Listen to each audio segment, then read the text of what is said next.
لا يكلف الله نفسا إلا وسعها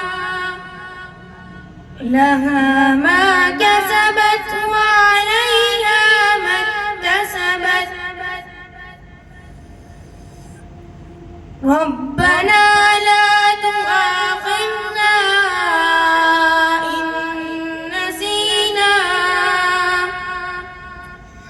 إن نسينا أو أخطأنا ربنا ولا تحمل علينا إصرا